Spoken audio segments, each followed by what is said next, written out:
Well, hello everybody for episode 3 of Spines and Headlines, where two indie authors have an unfiltered chat about this week's news. I am Emma Rosen, children's author and nonfiction author, and this is. Hi, I'm Kirstin McNeil. I'm a children's author and publisher.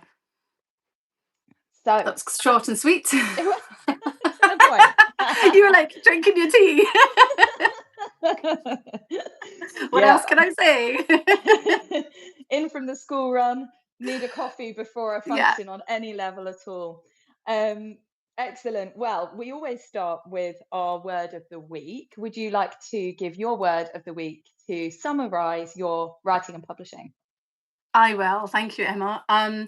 My word of this week has been Scottish because it was Burns night last night, and I actually didn't do a lot of Scottish things yesterday, but I have had a 20% off offer on my book, My Family Is So Scottish, and I've sold over 40 of those in a week. So um, the ads are working. They're obviously clearly reaching to the right demographic, and yeah, it's been a lot of fun Scottishness this week.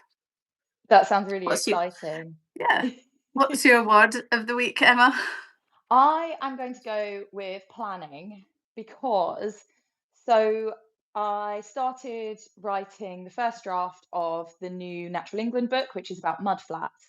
And we had had a planning meeting, and I spent the week before last planning that out. And it just meant that when I sat down to write it, it kind of everything worked as it should. And it meant that when I sent that draft off to Natural England, we've had minimal edits because I I very much did set everything out, had loads and loads of notes, knew what I wanted to say before I started, and it just made the process more straightforward for everybody, if that makes sense, rather than kind of just trying to go with how I felt about the thing. I also have been planning the Kickstarter for my Dogs in Containers book, and that won't be coming for another couple of months, but it's all those ideas because I need to tell the illustrator Rhiannon what I need from her. So it's been a lot about putting plans into place and reaping the benefits of my plans. So that's been really R- nice. Remind me, is this book 3 or 4 of that Natural England series? It's three of that specific series because we have a series called Discovering Marine and Coastal Habitats that's all about underwater habitats. But there was an offshoot book about terrestrial soils. So that's like the Mm. cousin. I honestly, I think it's so great when you have got a system in place and a process in place, because that just is testament to that week planning is testament to that ways of working is already set. You know what they're going to ask before they ask it, and then you can just when you write the book, it can just go. And I think as someone who also writes in rhyme, that's often the easier bit, as long as you're in the right mind frame and as long as you've done the planning and the research. And sometimes it does just flow. Like it will just you'll get, half the book written and it's the other half that's kind of the difficult bit. So it's really nice that you've got this team that you work with, and you know how each other work, and just compare that to a couple of years ago when it was all new. It would have taken a lot longer. That's exactly the point because I think that now I know what needs to be in place for everybody else so that at each stage, for example, I know what Natural England want. So I knew I could plan for that so that when I sent that draft, they could send it back and go, yep, cool, because I know what they're looking for. I know the shape of the book now, it's part of a series. I know what Mm. Rhiannon needs in terms of notes. So by putting all of that in place at the beginning rather than discovering all the issues as we go, it just makes it that much more straightforward. So we all have different levels, I think, of how our brain needs planning and how much we naturally plan. But I think trying to anticipate everything at the start makes everything so much easier. Yeah, yeah, it really does. Well, we wanted to talk this week about a few things, but first of all, we wanted to talk about PLR because authors have been receiving their PLR statements. Did you want to tell us what that is, Kirsten? So I don't know what it stands for, Emma. So you're going to have to Public tell us. I think lending it's rights. public lending rights. So it's our favourite subject of all, which is libraries. And basically, this is something I didn't know before I became an author. Actually, I didn't know before I watched one of Emma's YouTube videos about PLR statements. Um, every time you get a book from the library, that actually benefits not just the library, because the library has statistics on how many books get rented or get lent. I can't speak today. So they have lending stats, and their funding is often based on how popular the library is and how much usage it gets and the footfall it gets. But also authors and illustrators, they get financial reward from people lending from the library, and it's called PLR. It's I think it's really wonderful because you don't have to do this, libraries, but it's really, really wonderful. So what happens is, the how it works, the libraries, British Library, I think, is it British Library? Hmm. So the Yeah. British Library that controls all libraries in the UK, they have they decide on a pot of money based on I don't know what, but they decide Hmm. on a pot of money that they give back to the authors and the illustrators of books. So that's number one. Number two is they have um, a sort of they decide on which libraries are part of the data collection, and that changes year on year. So they don't have yet all of the data from all of the libraries all in one place in order to then make an accurate understanding of that library data. They choose randomly different libraries across the country, which for indie authors, we'll go on to this, might be a benefit or might be a negative. However, and as long as you are in the system, which is through the British Library, you Hmm. basically register your book. You also, as a publisher, you register how much percentage goes to the illustrator versus the author, and it's up to the illustrator to then add their details onto that. So you've got to make sure you do that. So I, for example, get 50% of the PLR from all of my books, and Emma's nodding; she's the same. Same. Hmm. Um, and and basically they cap it as well. So it's I think 16p per book that's on their list, so in the statistics. But they cap it at a certain amount. I think I don't know what it is this year, but they have um a maximum you can receive. So if you're Julia Donaldson or Holly Webb or Richard Osmond, you basically will get the maximum. Uh-huh. But that also means that there's enough to disperse across everybody, including indie authors. So as long as you have an ISBN, as long as you registered your book with the British Library, and as long as your book is in a library, you are potentially able to receive PLR. Um, I looked, I think last year they sent the list of the libraries that are on their data list, Hmm. and a couple of my local libraries in Wandsworth were on it. So I was very grateful to receive, I think, about £13 from the library, which is amazing. But that also meant that my books were lent out to people over 100 times, and that's just so incredible that over 100 families potentially benefited from my book for free. So that's really lovely, and you get a lovely statement on what your most popular book was. So mine was Daddy's Scared of Beasties, which is this one up here. And I think that was down to when I launched Daddy's Scared of Beasties, I did a local library tour, and each library got a book in their library. So it is really beneficial to be, if you're an author, be in libraries, get to know your local library, and it's amazing. It's an amazing feeling to see how much your books is getting lent out. That's exactly it. And as an author, it's important to register. And as we've said, if you're an indie, get your books into the libraries, because library buyers will buy in what they think people are going to want to borrow. And you can actually suggest to them, and you can ask your fans and say, could you please request it through the library? And I think that's nice, actually, to be able to say to people, look, you don't have to buy my book. You could go to your local library, put a request in. Sometimes a library might charge you 50p for a book request, but then they'll buy that book in. Or alternatively, as an author, you can donate them. And I tend to do that if I've got ever so slightly damaged books. They're perfectly fine. They might have a little fluffy corner or something. So I don't want to sell it and for a customer to be disappointed. But somebody in a library isn't even going to notice that tiny, tiny defect.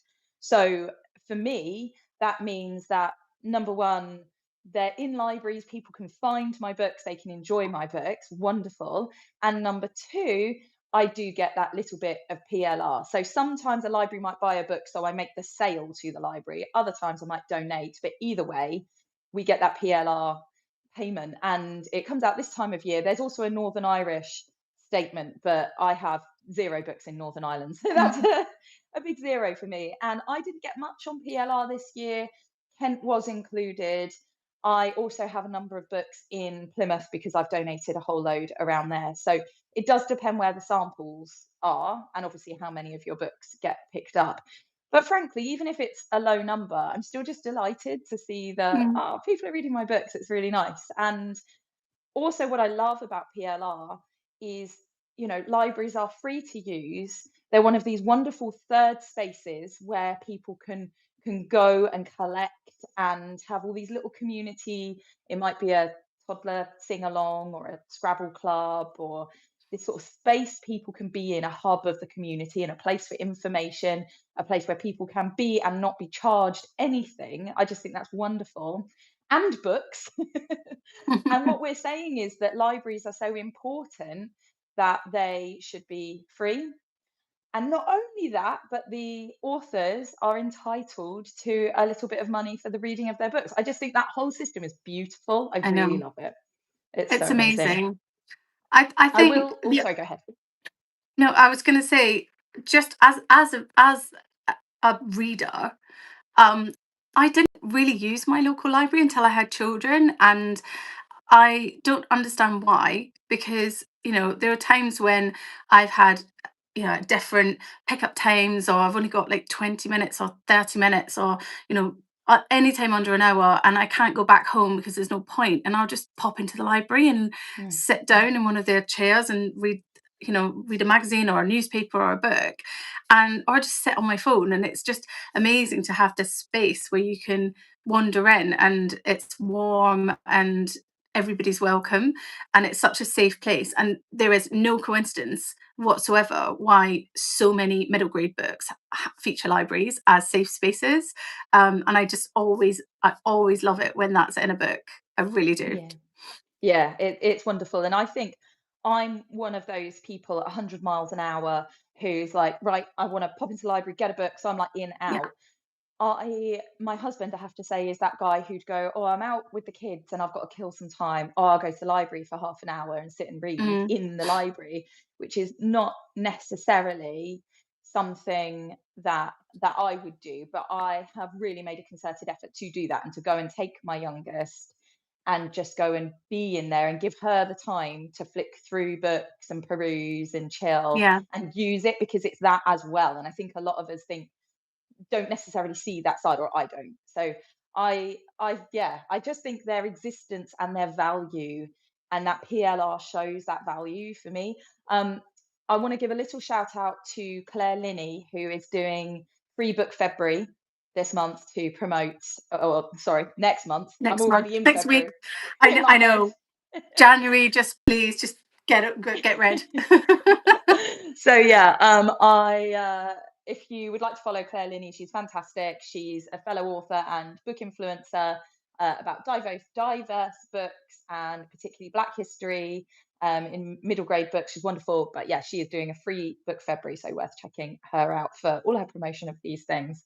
From talking about free books, we are going to talk a little bit about when you do buy books and what's going on with bookshops. And obviously, for any small business right now, it's very, very difficult. Mm, It's it's a combination of business rates being high, rent being high, and people not having so much disposable income. And books in particular have a really small margin. So if you are running a bookshop, I think that's a very hard product to be selling. Obviously, we know this as people who sell books, but when you've also got a premises that you're trying to pay for, that can be really challenging. And this has been in the news this week, which is why we wanted to mention it. And in fact, there was a piece in the Bookseller that featured your local bookshop. Did you want to talk about them? Yes. They're fabulous. Yeah, so my local bookshop in Balham is called Backstory, and Tom, who used to be a journalist in The Economist, so he writes a very, very good newsletter. He recently, a couple of weeks ago, shared that his business rates are going up by 163%, which is a double whammy after COVID rates were reduced to encourage local businesses to, keep going whilst they were closed, and that was then reversed, and there was another hike in those business rates. And Backstory itself, it is what every single time I'm in there, which is quite often. I also use a local independent children's bookshop up in Clapham, but this one is the one in Balham. Um, every time I'm in there, people say how wonderful it is to have a bookshop so near, and it's indie bookshop. The only other bookshop we've got in Balham is the Oxfam one, which is also very, very busy. And they sell coffee, and they have a little coffee bar and wine and beer, and it's very, very sociable, and it's a really lovely space. So they've done a really, really good job. I was one of the founding supporters of them when they opened, and you get your name above the bookshelves, which is lovely. But even them, who are heaving on the weekend, really busy in January, even they are really struggling, and they've got a sort of crowdfunder in place to help fund these business rates. And I just think it's so shocking, actually, to see so many thriving businesses worry that they're not going to be here at the end of the year because of these business rates hike. And so this is a bit of a plea to say, local businesses do help local communities. Local businesses are there for you and for you to use. So use them. I remember when there was a bakery at the end of my street where I used to live, and the local WhatsApp group were like, "Oh, it's so sad that it's closing down." And I was like, "Well, did you ever use it? Did you ever use it? Because if you didn't, then you're part of the problem. If you walked past it every day and never ever once just went and bought a pasty from there, then what are you doing? You're complaining about your house price. Well, maybe that's because there's no local businesses that are still thriving in your neighborhood. So it's all connected, and it's particularly difficult at the beginning of the year for local businesses with premises to get into the black. So whatever anyone can do, I know that Tom is doing you basically I think there's a code that you put in any online orders, and they will donate 5% of their profits from your book that you bought to that fund. So you don't even have to. It's not additional cost for you. So they're trying as much as they can. I am concerned about this having a real knock-on effect across the UK. And again, I think that bookshops are those spaces where they have um, events and sort of a bringing people in so that they're in that bookish space without necessarily it being, I'm just going and buying. People are going for book signings and talks and book Mm, groups and things. mhm, So they are really important spaces. And obviously, I think we've made it clear that think books are pretty important. mm, um, it is really, really difficult. And I mean, we have an amazing bookshop near us, the Folkestone Bookshop, and I think that they manage fairly well because they are running as sort of a not for profit, and it's the people who are working there aren't taking a salary from there. But that is not, or as far as I understand, I could be wrong. But because it's like an activist type bookshop, but mhm, that's not going to be the case for every business. That's not going to be practical. And I have seen other bookshops that have had to run fundraisers or who have had to use social media to try and just be like, guys, use my shop. As indie authors, these bookshops are the ones that we can work with. Big chains often don't want anything to do with us. And these little independent shops are the ones that we rely on, who will stock our books, who will host our signings. And, it's that symbiotic relationship for us. It's really important that they exist. And like anything, small businesses that aren't part of a big chain or a big whatever that corporation represents, or whoever buys them, or those little shops, for example, with the Folkestone Bookshop, they stand for something. They are able to stand for something and be a space where they can support, for example, LGBTQ messages, and they have like a little book donation board where you can give any amount of money, and then someone can just take that and say, "Oh, I've got so much money towards a book." I don't know. They're just really, really important. And if you want to support a bookshop, I've said before on my social media, yes, if you buy directly from me on my website, that's the way I get the most money. I am not going to complain if you go to one of my local bookshops and either buy it because it's stocked there or order it through Mm, your personal favorite bookshop. That's wonderful. Any sale is a lovely sale, and that way you support two businesses.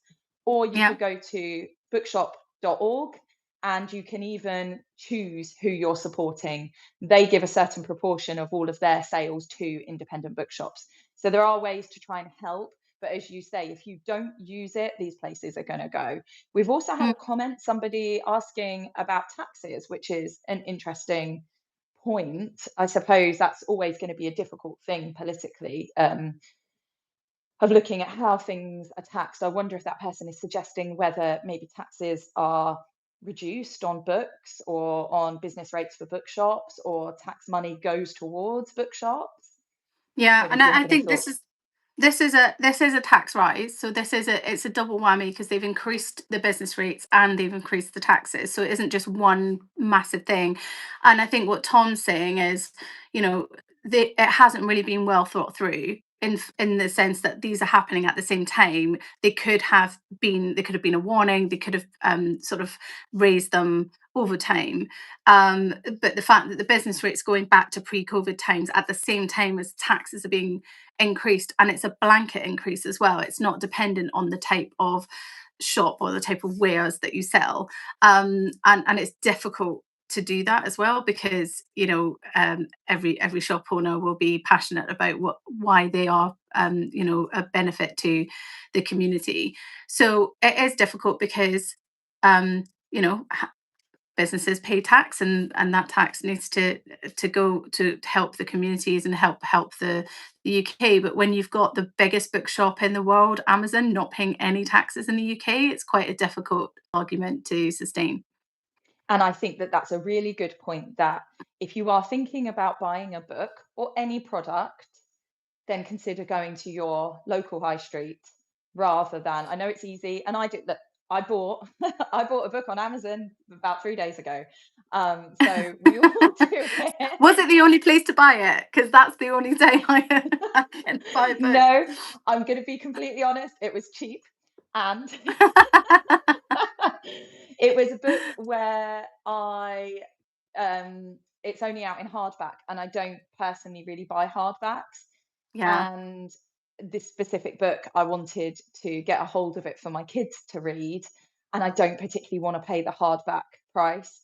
So that I'm like anyone, I do yeah, try to order through, for example, my local bookshop, the Folkestone Bookshop. I'll send them a message and go, "Could you order in this, that, the other?" And then I'll go pick it up.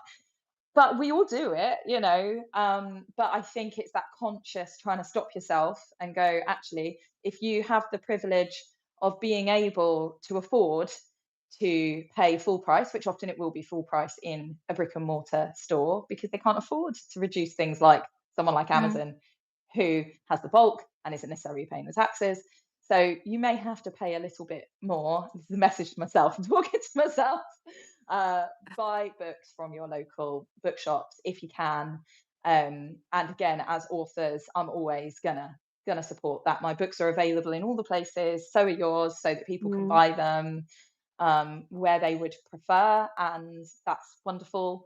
So yeah, if you are thinking of buying a book, please do support your local bookshops. They are struggling at the moment. mm.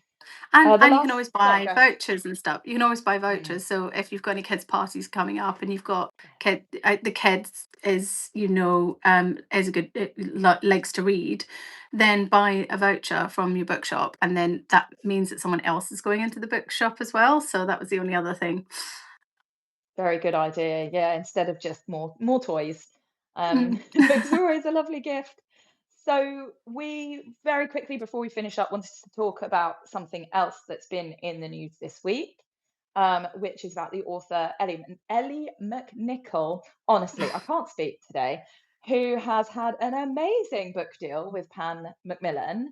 She's had Yeah, 8 figures, was what I read in the bookseller. 8 book deals, 8 books, Oh, eight eight. It books. was Yeah, eight not eight books, not figures. I eight mean, I figures. think I would be like, yeah. So Good Elle point. That would be a McNicoll. lot of money. Elle McNicoll is the author of Like a Charm, Like a Spark, Keedy. She's also written some YA books. She's written her first grown-ups book.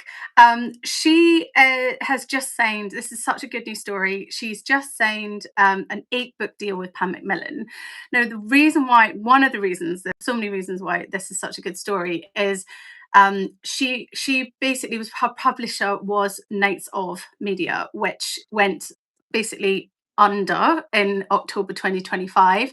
They also represented the likes of Leslie Huxley Jones and Kelly Yang and many other authors that and champion diversity and inclusion in their authors' own voices, and they are also in the way in which they operate in their as a publisher. They were a small press publisher, and it was a massive blow to the small press publishing business and also the big publishing. It was a big blow to the publishing industry that they for whatever reason, it didn't say what reason, they were no longer going to be operating. And Elle and the other authors and illustrators that were represented by Knights of, they were in a position where their books were running out of print and there was nobody to effectively buy up their books and their back catalogue. And also they're obviously writers and they are writing new books. So they had zero representation from a publishing perspective, which is a really gut-wrenching position to be. And talking a bit about Elle McNicoll, she's had a series on BBC from one of her books. So this is a big name in writing, a massive name in middle grade. Um, Not only because she writes books in like 3 month sprints, so she's an amazing writer, but because Elle McNicoll is a very proud autistic author. She puts autistic characters front and center in all of her books, and she always has. And she has really bucked the trend when it comes to publishers saying, "Oh, people don't want these kind of books," or she's heard it all, and she has just thrived and succeeded in that area, and also shown that demand is so much that it's there's a lot of books there to be written. So not only has she now got this 8 book deal, which I'm super happy about, because she's a fantastic writer, but they are also going to take on her back catalogue. So the fans of Elle McNicoll should not be worried that they can no longer get her books. And I think this is such a big deal because you don't often see an 8 book deal. Definitely. Mm. Usually it's 2 or 3. Even the biggest names don't really get an 8 book deal. I think that's partially because she can write 8 books. She can probably write 8 books in about 2 years, Mm. but also because of that, the fact that there's such demand for this author, and there's such a big trust in this author to deliver high quality books. That's amazing. And I don't think this shuts down. I think this opens up the doors and the conversations about own voices and about authors from different backgrounds, and especially for neurodiverse authors. This really does help to show and put a spotlight on the fact that this type of story needs to be written more of, and we need more voices writing these stories, especially in middle grade. Yeah, and I'll be quite honest. I think it's clear from the fact that I got her name wrong and her book deal wrong that I don't know Elle McNicoll. This was Kirstin sent me the news story. She's not an author that I've come across before, but I had a really quick.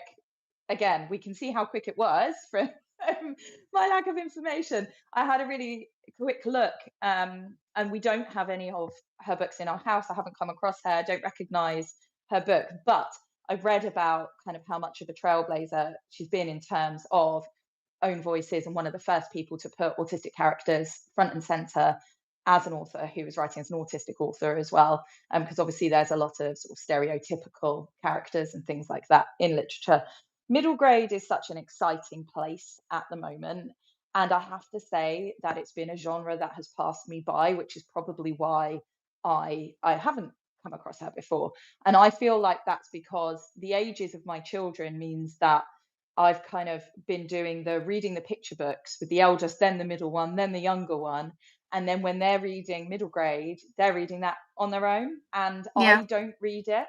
So I think that sort of passed me by, but I've started to become aware because of what we do of amazing titles that I want to have a look at. So actually what I would say is I would like to read some middle grade and YA this year, and I will have a look at her books because this sounds really interesting. So yeah, I'm that's a nice actually one. she's probably the author that I have lent books from my personal collection out most of. So I know somebody. I was trying to look for. I was like, where are all my Elle McNicoll books? And like half of them are lent out, and I'm like, oh, actually, I'd quite like to have those back, especially since they might be worth something if they're the Knights of original ones. So I was like, A can shout out I have to my book Kirstin's back, please? friends. She wants her book back. Shout out to my friends. If you've borrowed an Elle McNicoll book, can I have it back, please? But I'll Yeah, send you some recommendations. I think actually perfect. that my favorite book of hers at the moment is Key, which is a prequel of her A Kind of Spark book, which is the one that got made into a BBC series. And the reason being is one, it's actually it's a lot shorter, but two, it really does put you into the mindset of a teenager who is autistic, who's basically navigating school.